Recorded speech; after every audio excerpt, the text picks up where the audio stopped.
All right, looks like we are settled. Welcome back to Conversations from the Underground. This is episode 18. You know how we get down. What's going on, man? Oh man, gosh, busy as always, and it seems Yep. like never can slow down. Uh, Especially this time of the year. I always forget um, when spring comes around just how fast everything goes once you get like mid-April. It's just Right. one thing after another. hmm Um, but I don't know. Things have been okay. Things have been cool. Been having some conversations with students. This one student was very fascinated with the Soviet Union. He was hmm asking all kinds of questions about life in Russia and what things were like and how they were different and how he just wants to know all this stuff, which I haven't had uh, in a while. That detailed amount of questions, and I got another student in a class, online class, who's really into Lenin and revolutions. hmm And so it's two different classes, um, two different subjects, two different students, but kind of something that's along my path. So I've been enjoying talking to them about that. Yeah, man, it's just been busy. What about you? I'm in the midst of finishing up my second exams, believe it or not. Mm. Have you started? Yeah. Mine's on You have any, next week. Yeah, and then you have to turn around and 2 to 3 weeks after that are the finals. yeah. 6 days after that's a primary source analysis. All of my primary source analysis are due today. No, mine's not due till the 30th, which means And I'm. so it's weird because then we spent, what were we doing? January, February, March. You know what I'm saying? Like we had one exam in those 3 months, and now it seems like there's this mad dash. Man, I I hate creating these arbitrary deadlines for exams. I like the exams to just, if they take a long time to get to, then they take a long time to get to. We'll get there when we get there. Yeah. But when I operate in that capacity, it definitely puts me, and it also puts the students in this last minute, I guess, rush to a degree. Yeah, which is I don't unfortunate. know if that's okay. Well, because they had all semester long to do their primary source analysis. They just happened to wait till the last minute, right? This is So true. that's the issue. This is Uh, true. but I try to space out OTE one, OTE two, roughly about the same amount, and then my final, doesn't really count for anything. It's a comprehensive thing that can help them but can't hurt them. So the class is I, pretty much over. You know. I spaced them out in regards to content, not necessarily time. Mm. So my first exam covers 4 chapters. My second exam will cover 5 chapters. And then my final will just be whatever's left, and it's a slow build. I even had my students take their first exam early. This time around, normally I just told you they cover 4 chapters. Yeah. I had my students only cover 3 and then take an exam just to get it out of the way, to get it earlier so they can have a grade in the grade book. But then it took us even longer to get to the midterm. Mm. And so I don't know. I definitely need to reevaluate how I create segments for that so that I don't feel so rushed. And then maybe they don't feel so rushed. Now, granted, if it wasn't for a deadline, we probably wouldn't do anything. That being said for us and for the students. So, when we set these later deadlines, the students are going to wait until the last minute, even Yeah. though we Fortunate. give them that leeway, right? But Right. we know good and Of well. course, yet. You got 6 days. Yeah. And You and know. I worry about issuing that PSA too early because you kind of want them to get some content underneath their belt. If you don't want them, I don't know if I feel comfortable with having them write primary source analysis over Dr. King when we haven't even covered, Jim Crow America, the 20s, the Great Depression. The context that's necessary to understand a document drafted in the 50s or the 60s. Yeah, I mean, they should be able to do their own research. That's why they got to do some context and research on their own, um, so that actually, when you get to that point in the course, they're probably going to be confident if they use that as their source. It'll Mm-hmm. work in favor, and you'll learn how to do some research to stuff on your own and know what it's like to have some information about a topic, and then get hit with the presentation of it and see how much Mm. different compared to just getting it the first time. That's one of the reasons why I like encouraging them to do that early, and ask questions about it and all this other kind of things. But the thing is, with me, man, this is the least important part of what we do, is this grading aspect. But yet we have to get number one, or else nobody does anything. I would so much love to go in there and lecture and have people do assignments that they switch up and grade each other's or look at each other's and everybody gives feedback, and there's no grades. But we don't live in a world where people will take it seriously without that, unfortunately. Nah, not at all. I mean, I love lecturing. I mean, obviously that's the best part of our gig. The ability to have those conversations, discussions, debates with students. However, as much as they show up, as much as they participate, as much as I'm doing my best to relate the material and relay the material, sometimes they just don't get it. Like at the end of the day, they still don't get, like after going on a, I don't want to say a rant, but after explaining the trail of death, often referred to as the Trail of Tears in my class. If I have to tell you why that is a significant event in American history, then you're not getting it. Um, and so the grading or having these assessments shows that they get it. That if push came to shove, if you had to articulate why this event occurred, why it's important, why we should study it, if it wasn't for those assessments, I'm not sure if, well, then too many individuals would say they passed the class, did well in the class, got an A in the class, when in reality, they may not know that material. They may not retain that material. And then we Right. might say, well, that's not the value of the course, is to just know things. At the very least, you have to know things. That's basic, um, you know, knowledge and understanding. Those are basic things, analyzing that information, understanding the value of that information, synthesizing that information with current events. Those are higher level orders of thinking.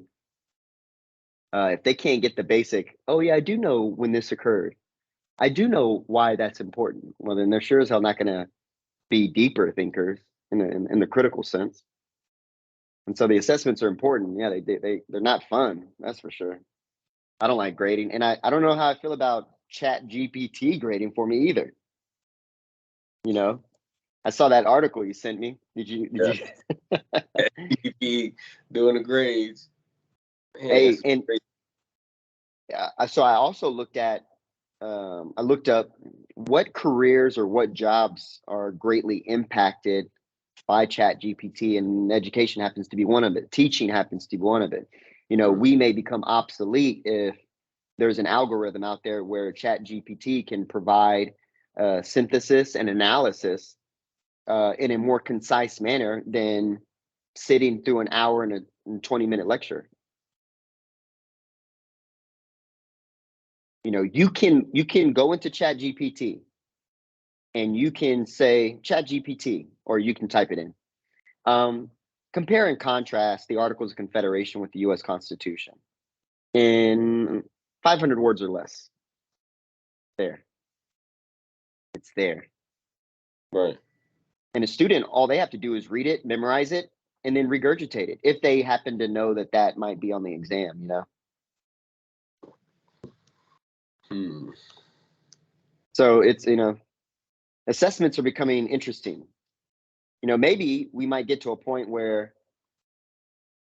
I mean, I don't know. I don't want to say that assessments become unnecessary, but we definitely have to begin evaluating the tools that students have access to, and whether or not, if they're using them, how we can use them in order to combat or stay abreast of what they're so-called learning.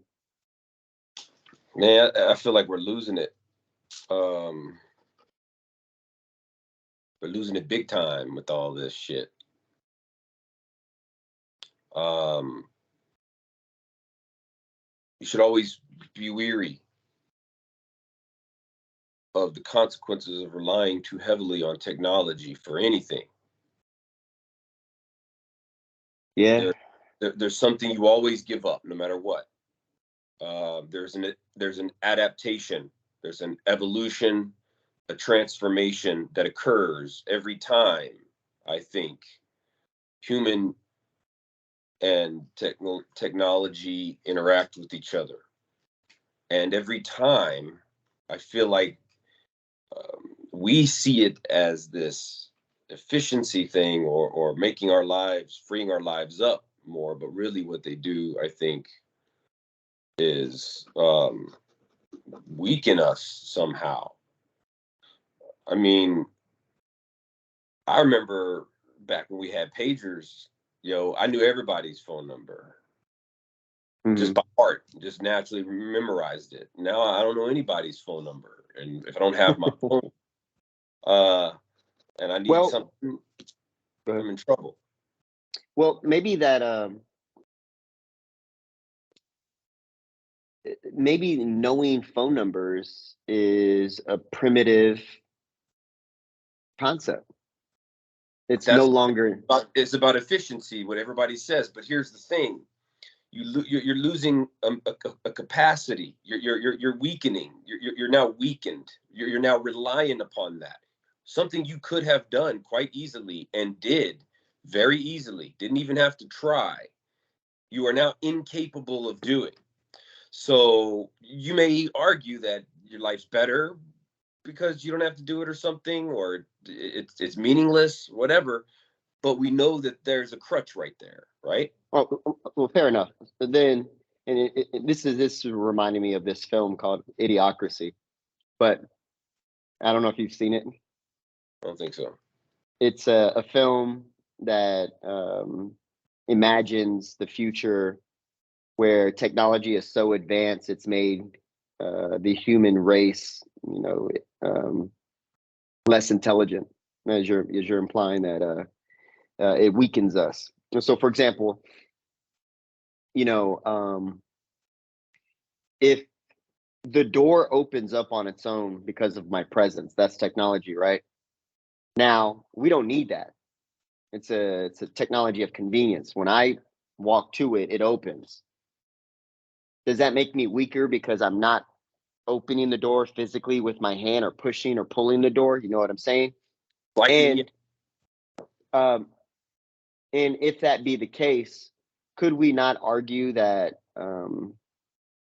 humans today, I don't want to say that they're physically stronger, but technology has made them, I feel like they're more athletic today than they were yesterday. I don't know about that, yo.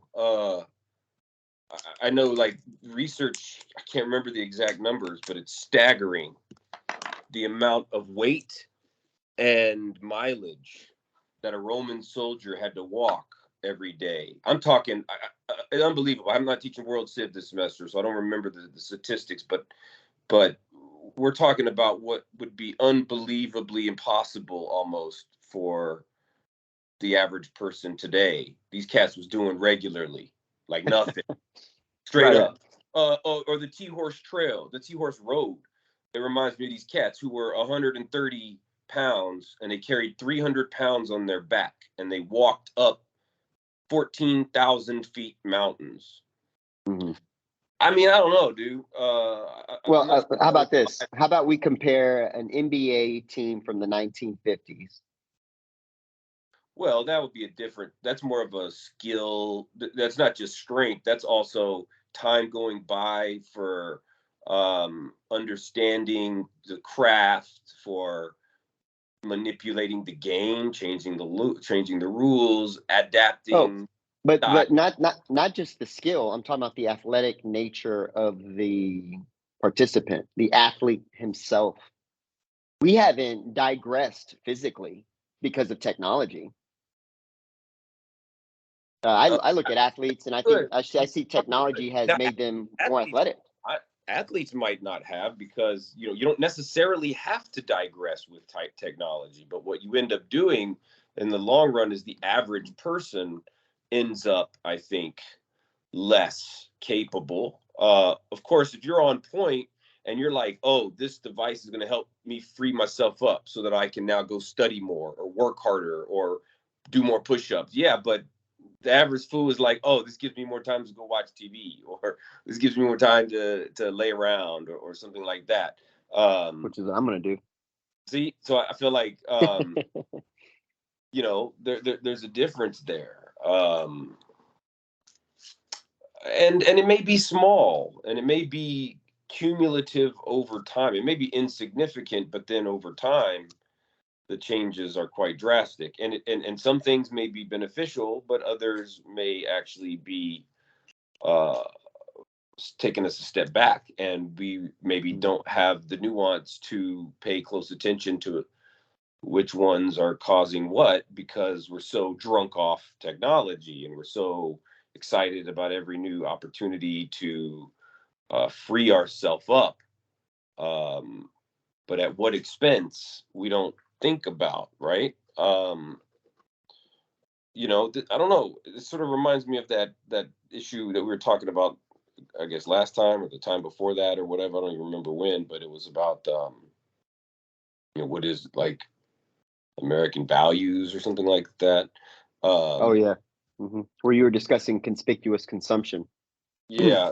So that like was I 2 weeks feel like ago. we're connected to some degree, because the more you, I think, rely on this technology to do all of these things for you, uh, you're I think the less you become reflective of habits and behavior and the past and some cohesive connection. So you end up lost in a way, lost in all of the information and all of the technology. You just are so enamored by it, um, that you begin to maybe abandon so much about the human experience that maybe is responsible for creating the victory of putting us on top as a species. Um, I don't know. I just feel like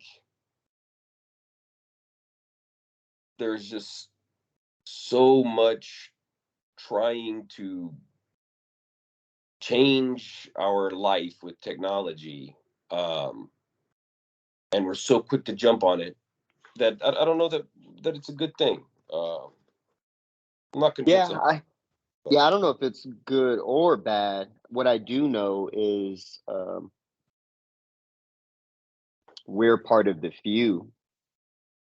Whether we like it or not, it's happening. oh, certainly. Um, I was thinking about it the other day. I was talking to my daughter, and I was like, "Why do you use these words? Why do you speak in this manner? Um, that can't be accepted by the people around you."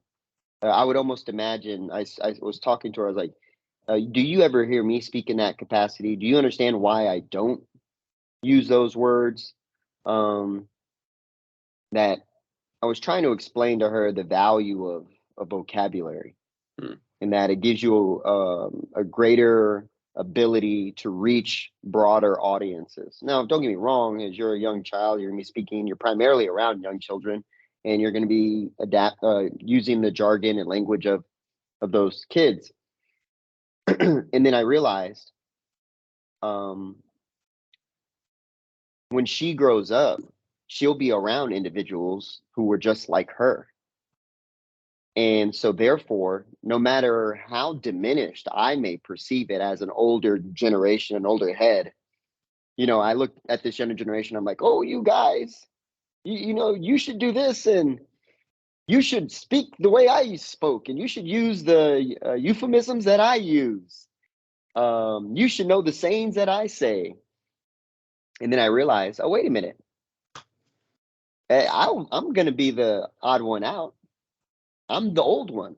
The younger generation, they'll grow up thinking that that's their normal, and they won't even see it as problematic. The utilization of technology, we see it as problematic because it's not our normal. For them, it is their normal.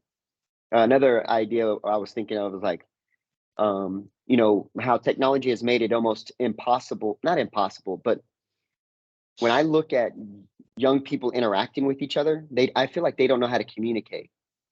From our generation, I ain't even gonna front. Yo, you had to know how to spit game. I couldn't just like a picture and then assume that I'm in a relationship with somebody. You know what I'm saying? I couldn't just go into the DM and hope that she might like me. You had to run up on somebody, but hey, yo, what's up? What's your name? What's your sign? Da da da da da. And be clever and be witty and be charming. And I look at the younger generation, and I'm like, these guys are not charming. They're not witty. They're not,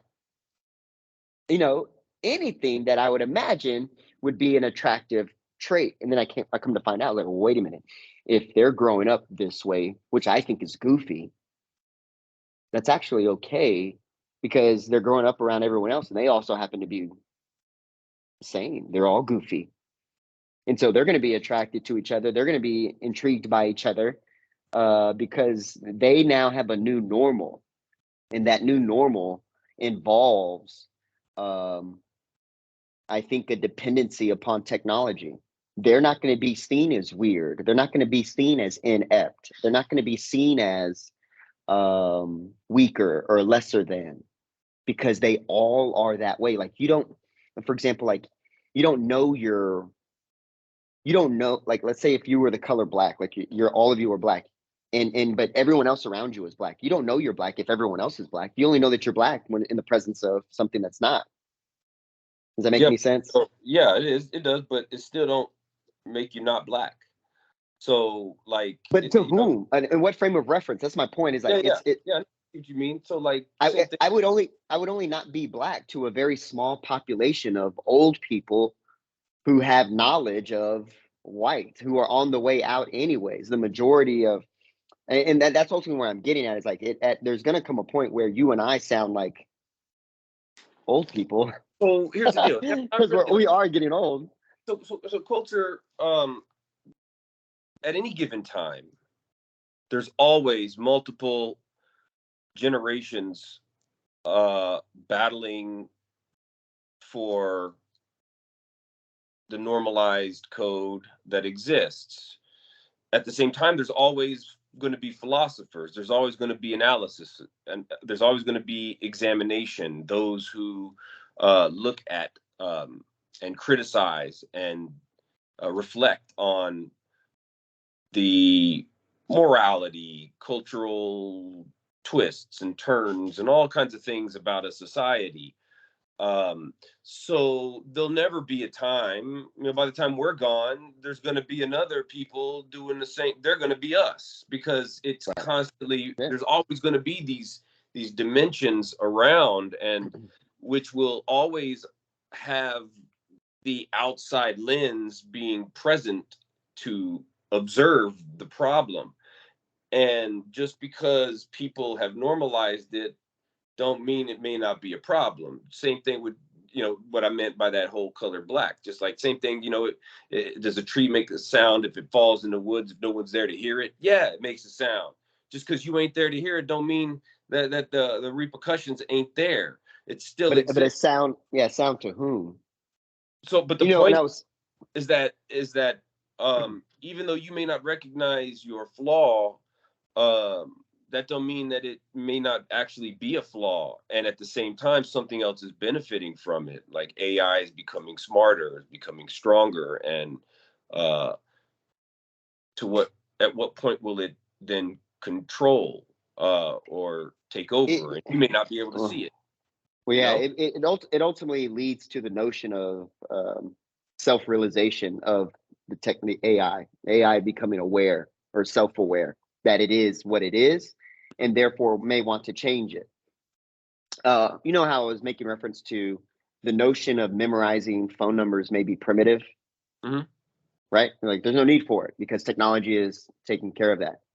And you know how I said this generation, it almost seems like they have an inability to communicate and express themselves because Hmm. technology allows them to do that for them, by way of, like normally if I wanted to tell you something, I would have to write it out by way of letter or maybe even a text if we want to use that technology.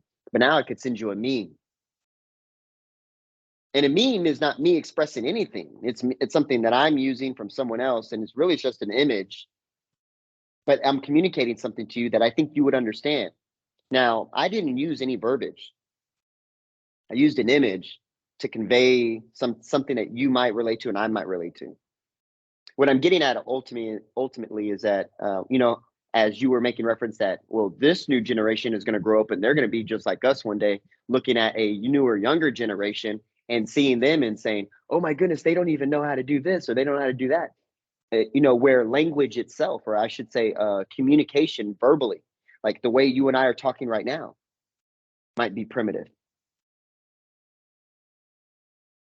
Yeah, Like we won't even need to open our mouths to communicate.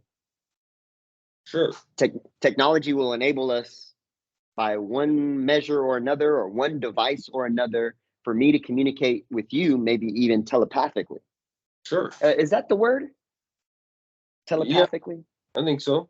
Um, where you're communicating with. I feel like telepathy is where you're communicating with the movement of something. No, what is the form of communicating by the mind? yeah, that's, I think telepathic communication is you can Is it? each other without uh And that the future, and so therefore us using physical word, and I would say physical, but us using words itself will become primitive if we develop technology that allows us to communicate without using decibels, without using the tone and reach of sound. It's unnecessary in the same way that it's unnecessary to memorize phone numbers today.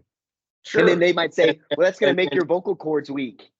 yeah, you know, We so don't need them. that's going to make a big difference. What void is left from the change will be filled by something else. That that's how evolution works. Become extinct over time through evolving and not being able maybe to adapting, and then some event occurs and now you don't have the attributes necessary to survive. Do you um remember me telling you that about the theory on aliens? uh, no, I Did I don't. ever? Did I ever? You don't remember me telling you my theory or the theory I heard about aliens? You told me that. No, that aliens are actually humans from the future. Like the traditional alien composition, Hmm. like their bodies are very frail. Like the generic stereotypical alien. Their Yeah. bodies are very like frail. They look like me, right? Like right now. Um, and it's because physicality isn't necessary. Right. But notice what part of their body is enormous Yeah. Head. because it's the brain that is absolutely necessary. And then notice that in like these stereotypical versions of aliens, they do have a mouth, but and they don't communicate in the manner in which we would traditionally communicate. And so what these so-called aliens are is they're evolved humans over time. Oh, by the way, notice that a lot of the aliens they lack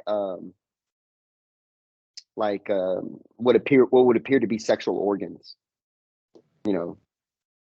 And that's because sexual organs are primitive. They're not necessary. for Yeah, the I would say evolution. notice also how this image is a Cold War phenomenon that emerges at a specific time in a specific place from a specific cultural lens that has already been engulfed by technology. So perhaps maybe the image of that is a representation of where humans see themselves going with technology. They've maybe told themselves that this is a good thing. uh, but at the time, it resulted in more weapons of mass destruction in existence that could blow up the world 3 times. And we're still not out of the woods yet when it comes to that. All it takes is one button, uh, and everything's gone because Oh yeah, of what occurred at the time in which that image was developed and circulated. popularized and um, completely uh, swallowed up American culture. But I don't think there was ever an explanation as to why the alien looked the way it looked, an explanation for why it appeared the way it did. And but then the argument or this theory that I'm getting at is this was a human from the future that was traveling back and came upon earlier versions of humans looking as we look with very distinct features based on location, very distinct features based on sex or whatever, and that these are all primitive from his perspective or that alien's perspective. You know, us communicating as we do, using toilet paper. You know, it was like, have you ever seen that movie? Is it Demolition Man? yeah, yeah, yeah. Look at the I shells. was like, what do you use at the shells? Like, oh my god, they use toilet paper. Yeah, Again, man. that becomes primitive. Yeah, we don't need toilet paper anymore. Yeah. It's interesting. I don't know if it's all bad. I don't know if it's all bad. It's definitely different. Well, certainly, yeah. Nothing's all bad or all good. In the world, I don't think. There's just good or bad relationships with things, um, and times and Mm, places which they are needed. But one of the things I want to say, uh, that's a good point. That reminds me of our conversation regarding substances. yeah, yeah, yeah, certainly. One of the things I want to say too, reminds me of this book by Francis Fukuyama called "The End of History." He's written several books, really, really good ones. Uh, After the fall of the Soviet Union, there was this sort of assumption that the United States of America was sort of like the ultimate path by which the world now realizes they should gravitate towards, and the whole and everything is a march towards the American dream. Um, and I wonder to what extent this concept or assumption that progress is always good and what we leave behind somehow primitive is derogatorily referred to as waste or irrelevant when ironically at some point it was the end all be all when it first emerged and everybody was in love with it and thought about how progressive and changing it was. And now all of a sudden iPhone 13 is out and iPhone 12 sucks. I wonder to what extent this perhaps enlightenment principle of development and progress and or modernization even is a term that I think reminds me of this. It's like a zeitgeist. It's like a consciousness. It's like a worldview that engulfs you. You feel like because your place in history is so successful, and you see all this out with the old, in with the new, and all this change that somehow this is all just so good and so great, and we're marching towards progress.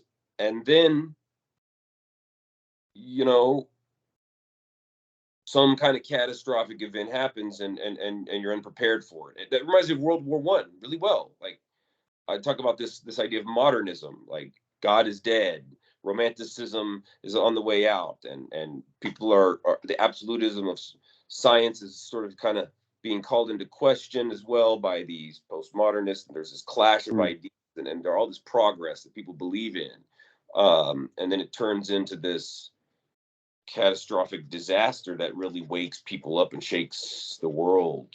I wonder to what extent that metaphor could be applied to this assumption that we have about technology and progress being somehow always better and beneficial. Do you think we're somewhat repeating that process? I This do. post World War One, Yeah, I think um, we are in a way, you know. as we flirt as well. I'm correct me if I'm wrong. You were stating that we were flirting with. Well, I mean, we not that we were already flirting with science. We were practically married to the notion that science would prevail above all things. Sure, drunk off of it Hmm. In the as same well. way that you earlier referred to us being drunk off technology today. Sure, right.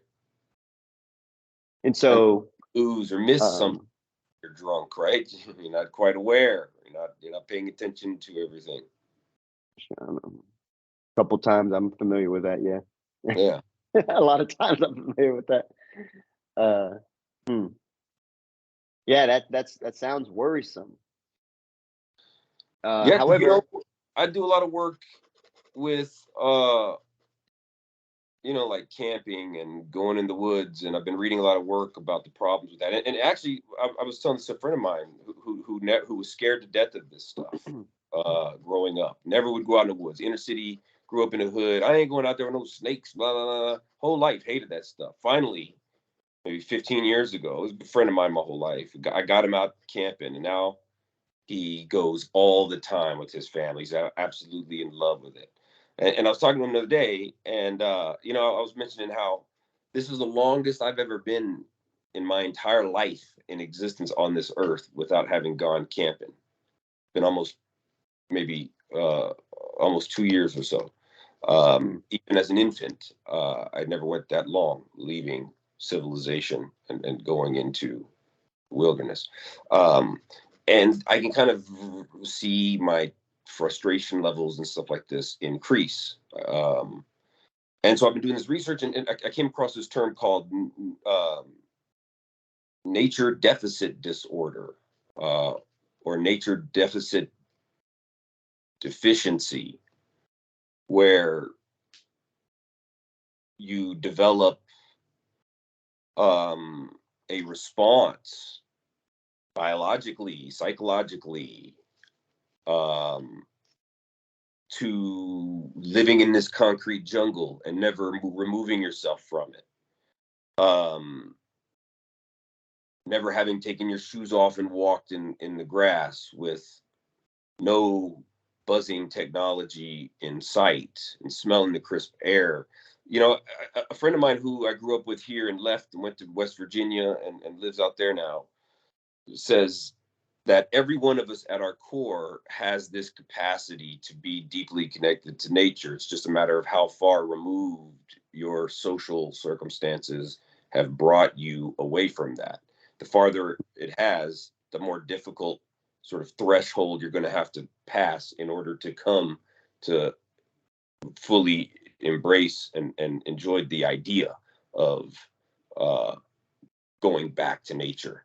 Um, and I think there's something to be said about that. Something to be said about the cleansing or the removing, the escape, uh, the putting yourself in an environment where the only thing that matters is this patch of your surrounding right here. How am I going to heat myself up? How am I going to feed myself? How am I going to shelter myself? Um, and the more technology frees us up from the need to do this stuff, the less likely we are to involve ourselves in it, and therefore more deficit uh, we develop with a very core aspect of what it means to be human.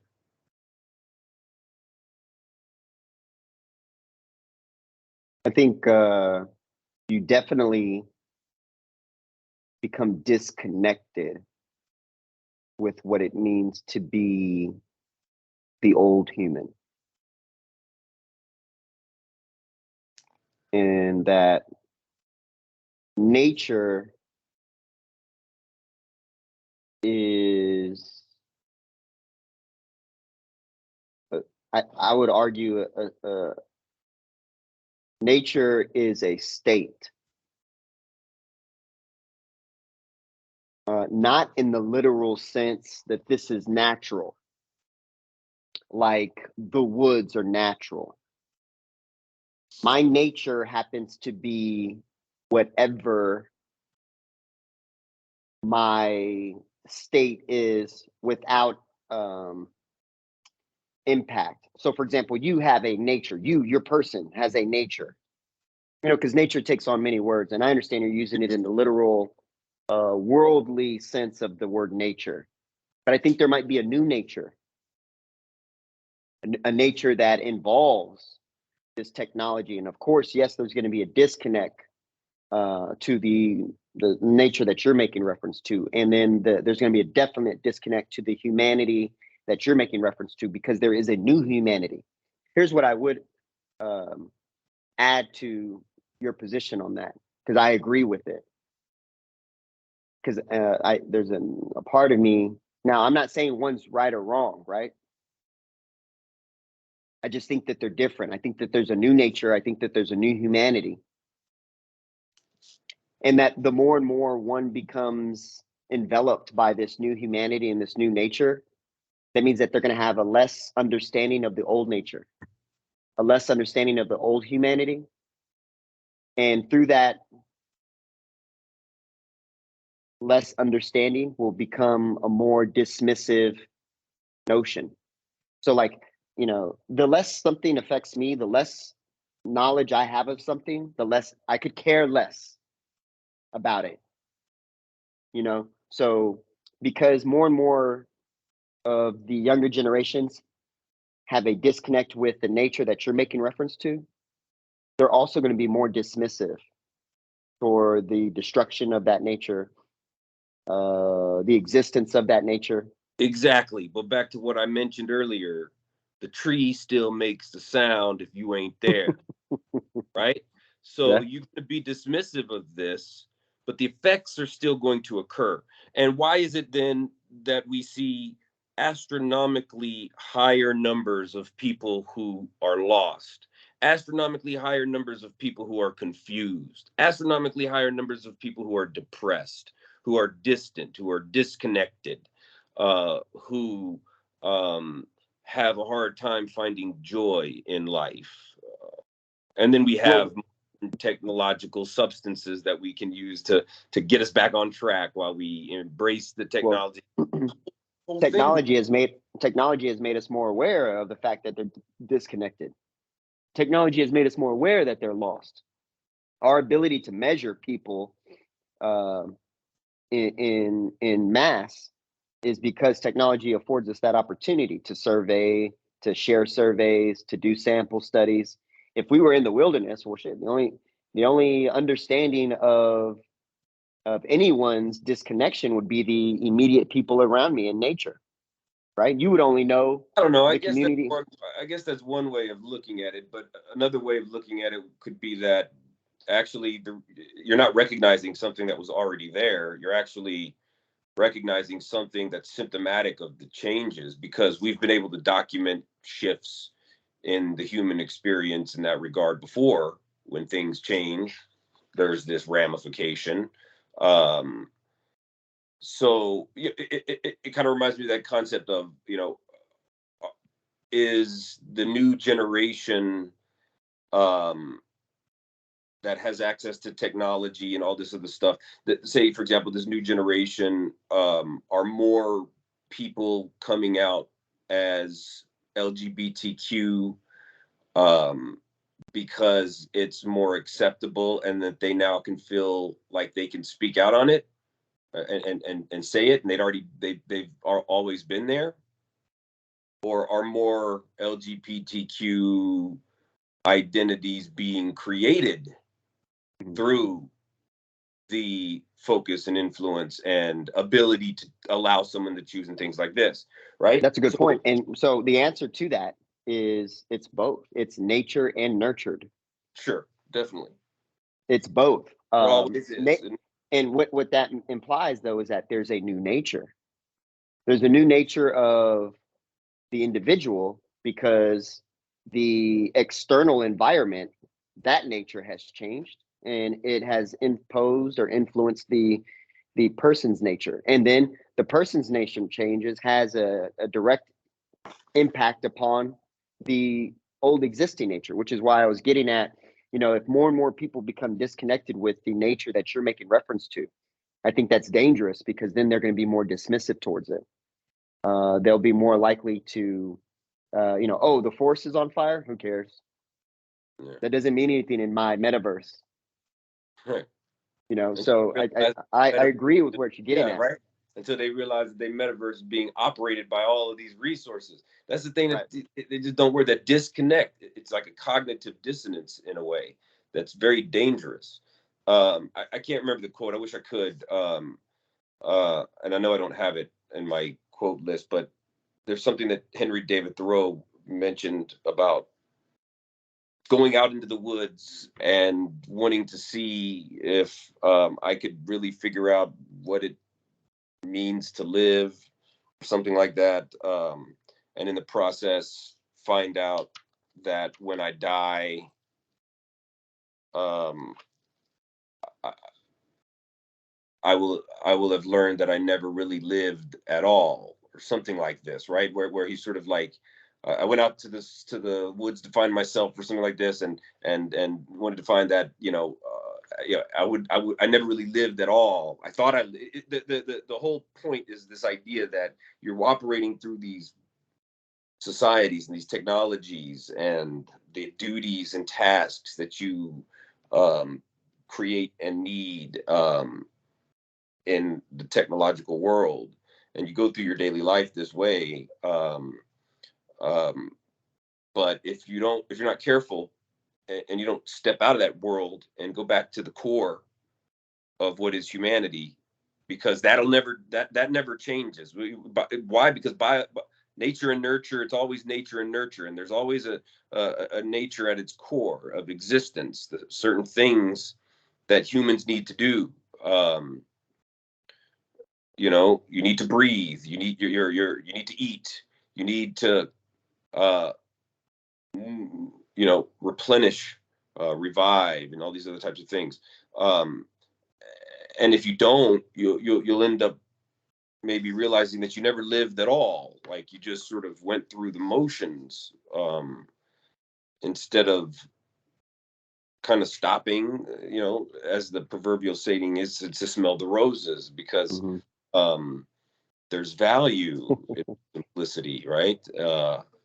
You talk to a young person today, like, that phrase, "Stop to smell the roses"? I'm like, no, what are you talking about?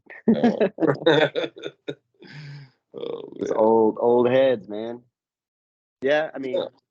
it's funny how the conversation geared its way towards the notion of nature and nurture. You know, Mm-hmm. that's I guess the what is it? Maybe I'm using this phrase incorrectly. The proverbial ultimate question. What is it? Why is it? Is it nature? Is it nurture? Mm-hmm. And then the simple answer is that it's both. Why can't Right. it be both? Yeah. It's Why false why must dichotomy. it be one or the other? You're right. And that um, we are informed by our environment, and our environment is informed by us. Mm-hmm. But yeah, I guess so. Our students are informed by us. Are we informed by our students? You know what I do know is that these fools don't know nothing. That's what I know. That's what exam two told me.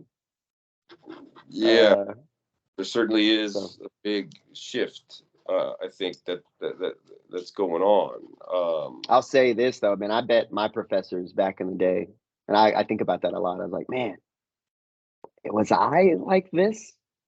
And I bet from the perspective of the professor at the time, I probably was from probably in relation or relatively speaking to his journey in academia. He was probably thinking, "Oh, these damn kids with their Microsoft Word," ooh, you uh, know. And as we look at younger generations and we see the influence of certain tools that students have access to, Wikipedia. yeah, like I said, I mean, there's good uses to this stuff. Like I use Wikipedia. I think it's important to not be so absolute in knocking everything. But it's how you use it, to what extent you rely on it, and Mhm. why, and for what purposes. I mean, it's just far more complex Right. than just forget about all this stuff. Or oh, this is the greatest thing. Like I asked my daughter this question. I go, "Hey, what does NPC stand for?" She goes, "Well, it means like you're in a video game, but you're not like important." And I go, "But you're still not telling me what NPC stands for. What does it mean?" She goes, "I just told you what it meant." I go, "No, you didn't. You explained to me what it's like, but you didn't tell me what NPC stood for. What does it mean?" And she goes, "Well, why don't you just Google it?" So I Google it, right? And I go, "NPC means non-performing character or non-participating, something like that. yeah, I'm sorry, non-playable character." And she goes, "That's not what it means." I go, "That's what Google said." And she goes, "Well, Google's not always right." And I go, you told me to go check out what Google right, said." And so here I have my 12-year-old little girl who, I mean, this generation, they believe if you need an answer, go to Google. right. Google will tell you the answer. Really, And then when I Googled it, she comes back at me with this notion, well, that's what Google says. That doesn't mean it's true. I was like, okay, I see what you're trying to be critical over here. I'm not mad at you. So that's yeah, fun. you're right, man. We gotta whatever tool we're using, it's not a comprehensive, all-encompassing um, tool. Right. It's something that we need to use with caution. Which is why if you try to go up and the chat GDP and just blah blah blah real quick and not know anything, it's a problem. But there's no maybe harm in using it as a tool, seeing what they got to say, learning from it, um, reading it. Don't take everything. Don't copy and paste what Chat GDP gives you and immediately put it into your primary source analysis. You dumb. I mean, read it. Make you understand what it means. Translate it into your own words, because it'll stick there more. It'll be more valuable. It reminds me of something we talked about today in class. The ends justifies the means, or is the means an end in and of itself? If you think Mm. if you think in terms as a means to an end, and you think my end is to get an A in this class, I got to do whatever I got to do to get this grade. If I got to cheat, if I got to try to intimidate my professor, which ain't gonna work with me. If I got to bribe my professor, which will work, I tell my students oftentimes I'll accept one bribe, 1,000 pounds of platinum, to be delivered to an undisclosed location in the Caribbean, at which point I will happily give you all A's and retire and never leave the beach again. But seeing as how you All ain't you got, need, you need to get to yeah. work, right? But the point is, like, um, you if you think about something like, I got a goal in mind, how I get to that goal doesn't matter.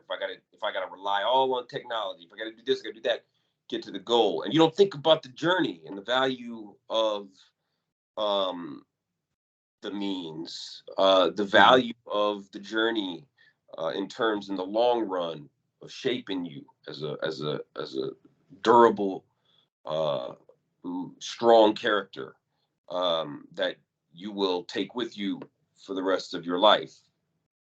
To develop these types of habits that will strengthen you in the long run. That's called paying attention to the journey, paying attention to the means.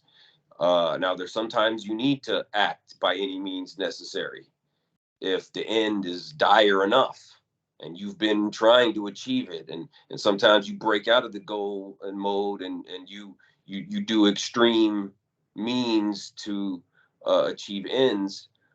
But when it's all said and done, you got to be able to be comfortable with the means by which you achieve your ends. And you have to keep that on your mind constantly as you engage with this world, or else you're going to end up lost. Hmm.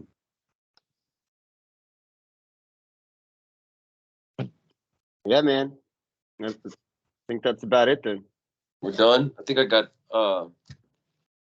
had a quote that stuck out to me a few, kind of into this talk a good way. By Gertrude Stein. It says, "You are all a lost generation." That has been sticking out of my head as I was looking through this. Maybe about, I don't know, about a little more than halfway through our talk, probably. I highlighted that quote and kind of stopped looking around for others because I felt that it kind of captured a lot of what we've been talking about. Yeah. Yeah. I was trying to think of a quote, because I mean, we touched on a bunch of stuff. Yeah. We were briefly discussing consumerism, where to a degree, I felt like you were nearing this notion of, this whole notion of going back to nature to a degree. You almost made it seem like to find yourself. Mm. And that's why you brought up this Henry David Thoreau thing, Yeah. am I really living? Yeah.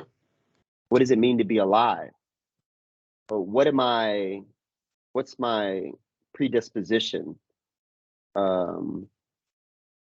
Is that the way I should be? That made me question. It gives a great deal of question about the things that we value. What is our identity? And so I was thinking that maybe this quote from this guy by the name of Tyler Durden. I don't know if you've ever heard of him. I have. Yeah. That sounds familiar. He TV goes, say again? TV character? Yeah, from a movie. He goes, "You're not your job." Yeah, Fight Club. Yeah. You're not how much money you have in the bank. You're not the car you drive. You're not the contents of your wallet. You're not your effing khakis. Yeah. The things you own end up owning you. And that maybe if I don't possess anything, I'll truly be free from possessions, free from materialism, and get back with what has always been here. And that's been nature. What has always been here has been nature. Mm. Everything else around us have been these material possessions. And you're making the argument that we need to relieve ourselves of these possessions so that we can get back with who we naturally are, the natural predisposition of humanity.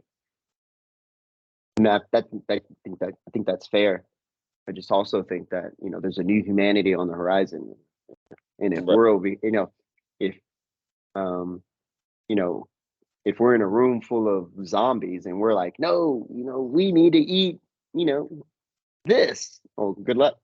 Yeah. 'Cause I think I know how that story goes. I ended a class. In fact, we stayed a little bit later, 2 minutes after class, to finish the Bob Dylan song, which I call the anthem of the countercultural movement. The times are changing, but it just reminds me, you better start swimming or you'll sink like a stone. Obviously, it's a fine line that you have to draw there. It's a fine line to walk. that, you know, you need to start swimming or you're going to sink. But at the same time, you need to not let the things that you own end up owning you. And to do both of those simultaneously requires skills in opposing directions, if you will. Um, you know, it requires thinking on opposite ends of the spectrum simultaneously, maybe. Yeah, not easy. Mm-mm. That's for sure. Yeah, for real. Right All on, right, man. man. Till Looks like next week. we wrapped it. All Right right, on. we'll catch you next time. Peace.